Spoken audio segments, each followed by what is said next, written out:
Progress by T جان جی اروائن۔ دوستو، progress کا مطلب ہوتا ہے بہتری یا ترقی۔ یہ ایک میلو ڈرامہ ہے۔ میلو ڈرامہ اس سے پہلے ہم ڈسکس کر چکے ہیں، اس کا لنک آپ کو ڈسکرپشن میں مل جائے گا۔ وہاں پر آپ دیکھ سکتے ہیں کہ میلو ڈرامہ کیا ہوتا ہے۔ ہم کریکٹرز کو ڈسکس کرتے ہیں جس سے یہ پلے ہمیں سمجھنے میں آسانی ہو جائے گی۔ سب سے پہلے ہیں professor Henry Corey. Professor Henry کون ہے؟ ایک سائنٹسٹ ہیں، doctor in science D S C, bachelor ہیں جن کی عمر 50 سے 60 کے درمیان ہے۔ Interested in making inventions to get fame and wealth, ایجادات کرنے میں دلچسپی رکھتے ہیں جس سے ان کو دولت یا شہرت مل سکے۔ پلے کے دوران بھی وہ کچھ ایجاد کر رہے ہیں، کچھ بنا رہے ہیں، کچھ انوینٹ کر رہے ہیں۔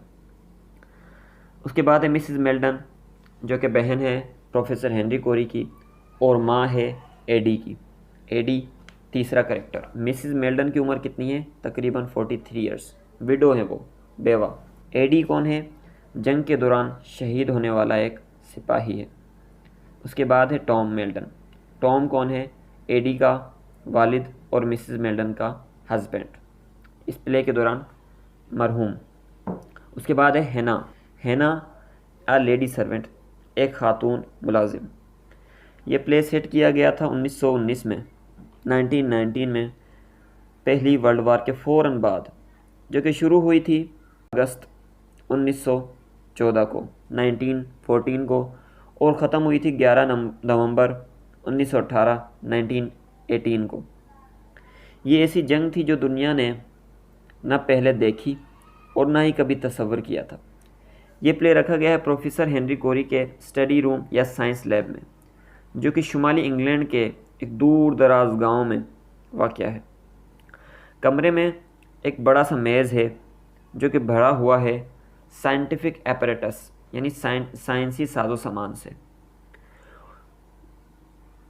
ڈاکٹر ہنری کوری مختلف تجربات کرتا رہتا ہے اور اس کے لیے اپنے کام سے زیادہ کسی کی بھی حیثیت نہیں ہے، اور جب کبھی اسے ڈسٹرب کیا جاتا ہے کام کے دوران تو یہ شدید غضبناک ہو جاتا ہے۔ اس پلے میں وہ درمیانی میز پر ہو رہے ایک کیمیکل ریئیکشن کو بڑے دھیان سے دیکھ رہا ہے اور اندر ہی اندر کبھی کچھ بڑبڑاتا ہے، کبھی تسلی بخش ہو جاتا ہے، کبھی فکر مند ہو جاتا ہے۔ اس پروسیس کو دیکھتے ہوئے وہ ایک دم سے خوش ہو جاتا ہے اور وہ کہتا ہے، آخر کار میں نے کر دکھایا۔ اتنے میں ایک اور کریکٹر آتا ہے اور وہ ہے لیڈی سرونٹ ہینا، جسے 3 مرتبہ دروازہ نوک کرنے کے بعد اندر آنے کی اجازت ملتی ہے۔ ہینا مسز میلڈن کا پیغام لے کر آتی ہے۔ وہ کہتی ہے کہ آپ چائے یہیں پئیں گے یا نیچے آ کر ان کے ساتھ؟ وہ پوچھتا ہے، کیا وہ آ گئی ہیں؟ ہینا کہتی ہے، جی ہاں۔ اب پروفیسر کو اپنی بہن مسز میلڈن کو اسٹیشن سے ریسیو کرنے کے لیے جانا تھا، لیکن وہ نہیں جا پایا، شاید اپنی مصروفیات کی وجہ سے۔ ہینا پھر سے چائے کا پوچھتی ہے اور پروفیسر کہتا ہے کہ چائے یہیں بھیج دو اور میری بہن کو بھی یہیں بھیج دو، یہیں بلاؤ، اسے بتاؤ کہ میرا ایکسپیریمنٹ کامیاب ہو گیا ہے اور یہ ایک بڑی کامیابی ہے، اور وہ اتنا ہی خوش ہوں گی جتنا کہ میں آج خوش ہوں۔ ہینا کہتی ہے کہ وہ آج خوش نہیں ہوں گی کیونکہ آج ان کے بیٹے ایڈی کی 3ری ڈیتھ اینیورسری ہے۔ وہ کالے کپڑے پہنے ہوئے ہے، ایڈی جو کہ ایک جنگ میں شہید ہوا تھا۔ ہنری کہتا ہے کہ کسی کو ماضی میں اتنا نہیں پڑھنا چاہیے، ماضی میں اتنا نہیں رہنا چاہیے، لیکن خیر وہ ایک عورت ہے اور پھر ایک ماں بھی، کیا کر سکتے ہیں۔ بہرحال انہیں یہاں بلاؤ اور ان کو کہو کہ میں انہیں لینے نہیں آ سکا، جس کے لیے مجھے بڑا افسوس ہے کیونکہ میں کام میں بڑا بزی تھا، میرا کام بڑا اہم تھا۔ ہینا مسز میلڈن کو اوپر بھیج دیتی ہیں۔ مسز میلڈن کہتی ہیں کہ ہنری کہتا ہے، او میری بہن شارلیٹ۔ دوستو، شارلیٹ اس کا نام ہے مسز میلڈن کا۔ میں معذرت چاہتا ہوں کہ میں کام میں بہت مصروف تھا کہ میں تمہیں لینے کے لیے نہیں آ سکا۔ آج ایک خوشی کا دن ہے، میرا تجربہ کامیاب ہو گیا ہے۔ پہلے یہ تجربہ میں برٹش گورنمنٹ کو آفر کروں گا، اگر وہ مجھے اس کی قیمت نہیں دیں گے، اس کی صحیح قیمت نہیں دیں گے، تو میں یہ کسی اور کو آفر کروں گا جو مجھے اس کی قیمت صحیح دے گا۔ اچھا، یہ جنگ کو جلد ختم کر دے گا، تبدیل کر دے گا۔ یہ جنگ کی حالت کو، میرا جو انوینشن ہے، میرے کریشن، جنگ کی حالت کو تبدیل کر دے گا۔ مسز میلڈن کہتی ہے کہ کیا یہ جنگ کو ختم کر دے گا؟ کیونکہ میں تو یہی چاہتی ہوں کہ میرے بیٹے ایڈی کی طرح باقی مائیں بھی اپنے بیٹوں کو نہ کھوئیں۔ ایڈی میرا اکلوتا بیٹا تھا جس کی زندگی ابھی شروع ہوئی تھی اور اسے شہید کر دیا گیا جنگ کے دوران۔ ہنری کہتا ہے کہ آپ اتنا دکھ نہ کریں، تھوڑا دکھ سے بالاتر ہو کر سوچیں۔ اگر آپ ملک کی سربراہ ہوں تو، مسز میلڈن کہتی ہے، اگر ایڈی ملک کا سربراہ ہوتا تو وہ خود جنگ میں نہیں جاتا بلکہ کسی اور کو تیار کرتا۔ آج مجھے پتہ چل گیا کہ ایڈی کیسے مرا۔ انہوں نے 8 دن اور 8 رات ایک پتلی خندق میں گزارے اور ایک شیل ان کے درمیان آ کے گرا، اور وہاں ایڈی اور اس کے لوگ کچھ بھی نہیں تھے، کچھ بھی نہیں بچا تھا۔ دوستو، جنگ میں لڑنے کو، شہید ہونے کو مسز میلڈن کہتی ہے آرگنائزڈ بچری، یعنی منظم خون ریزی۔ اچھا، اس شیل نے، جو شیل ان کے درمیان گرا تھا، سب کو تباہ کر دیا۔ اب مسز میلڈن مکمل طور پر اپنے بیٹے کو یاد کرتے ہوئے ایموشنل ہو جاتی ہیں اور اس کے سارے زخم ہرے ہو گئے، اور وہ پروفیسر سے پوچھتی ہے کہ تمہاری ایجاد کیا ہے ہنری؟ وہ کہتا ہے کہ جانے دو، میں کسی اور وقت بتاؤں گا، میں کسی اور وقت اس کے بارے میں آپ کو بات بتاؤں گا۔ وہ کئی بار اصرار کرتی ہے اور ہنری کو بتانا ہی پڑتا ہے کہ میری ایجاد دراصل ایک بوم ہے جو کہ ایک وقت میں ہزاروں لوگوں کو ختم کر دے گا، یعنی اگر جنگ ہو جائے تو وہ ایک وقت میں ہزاروں لوگوں کو ختم کر دے گا۔ مسز میلڈن حیرانگی سے، ہزاروں کو؟ ہنری، جی میلڈن، کہاں ہے یہ؟ کہاں رکھا ہے آپ کا ایجاد؟ وہاں اس ٹیبل پر۔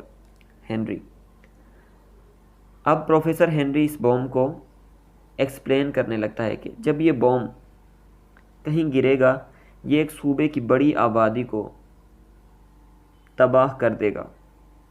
اس سے ایسی گیس نکلے گی بغیر رنگ کے یا سمیل کے، جو ہر طرف پھیل کر ان لوگوں کے اندر انہیل ہو جائے گی، ان لوگوں کے اندر چلی جائے گی جو بھی سانس لے گا، انہیل کرے گا۔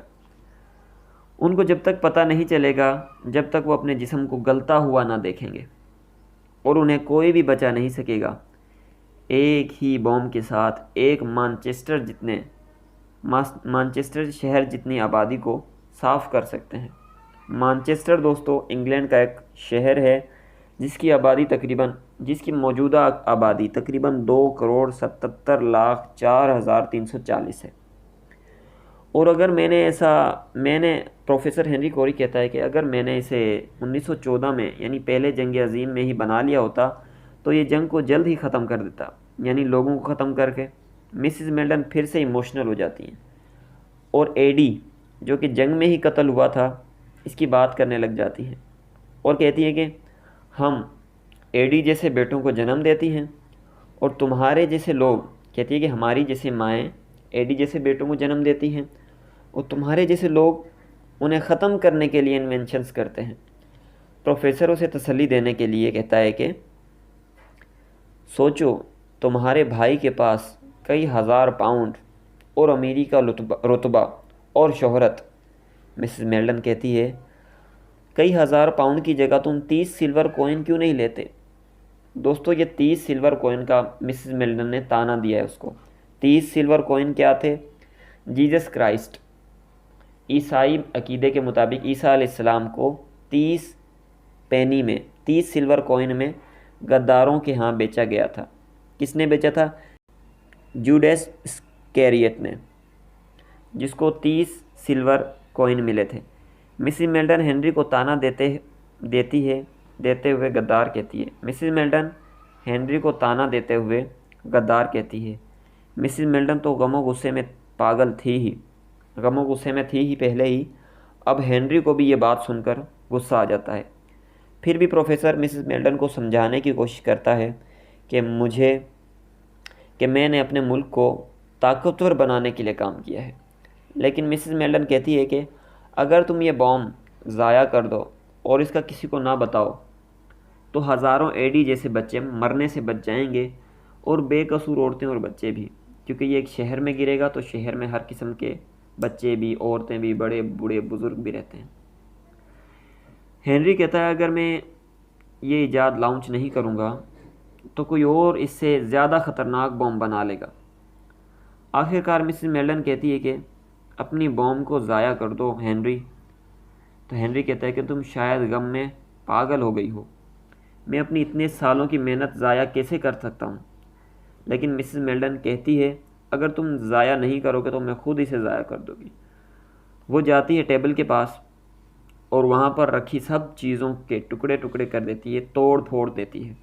کوری ہنستا ہے، پروفیسر ہنری کوری ہنستا ہے کہ یہ سب تو میں نے اپنے دماغ میں رکھا ہوا ہے، وہاں سے کیسے ضائع کرو گی؟ پروفیسر گرے ہوئے ٹکڑوں کو اٹھانے لگتا ہے۔ مسز میلڈن آخری مرتبہ پوچھتی ہے کہ اگر تم اپنی ایجاد ختم نہیں کرو گے، اگر تم اپنی ایجاد ختم کر دو تو یہ بہتر ہوگا۔ پروفیسر ہنری منع کر دیتا ہے۔ ہنری کچرا اٹھانے میں مصروف ہے۔ وہ کہتا ہے دیکھو تم نے ایڈی کا ہار جسے ریتھ کہتے ہیں WREATH، جو کہ آج اس کی قبر پر رکھنے کے لیے لایا گیا تھا، وہ بھی تم نے گرا دیا۔ مسز میلڈن اس کی طرف آتی ہے، اس کے ہاتھ میں ایک چاقو ہے دوستو۔ اب مسز میلڈن کے ارادے کچھ ٹھیک نہیں ہیں۔ ایموشنلی ڈسپریٹلی وہ یہ سٹیپ کرتی ہے۔ کیا کرتی ہے؟ کہتی ہے اگر تم تمہاری اس انوینشن کو ضائع نہیں کرو گے تو میں مایوسی کے ساتھ وہ کیا کرتی ہے دوستو، چاقو اس کی کمر میں گھونپ دیتی ہے، اپنے بھائی کی کمر میں۔ ہنری کھڑا ہوتا ہے ایک دم شوق، تھوڑی دیر ڈگمگاتا ہے اور پھر گر جاتا ہے اور اس کی ڈیتھ ہو جاتی ہے۔ وہ مسز میلڈن کھڑی ہوئی مایوسی اور حیرانگی میں اپنے بھائی کی لاش کو دیکھ رہی ہے اور وہ ہار ہاتھ میں اٹھاتی ہے اور اسے سینے سے لگاتی ہے اور کہتی ہے کہ ایڈی مجھے یہ کرنا پڑا، ایڈی مجھے یہ کرنا پڑا۔ اسی کے ساتھ ہمارا یہ پلے ختم ہوتا ہے۔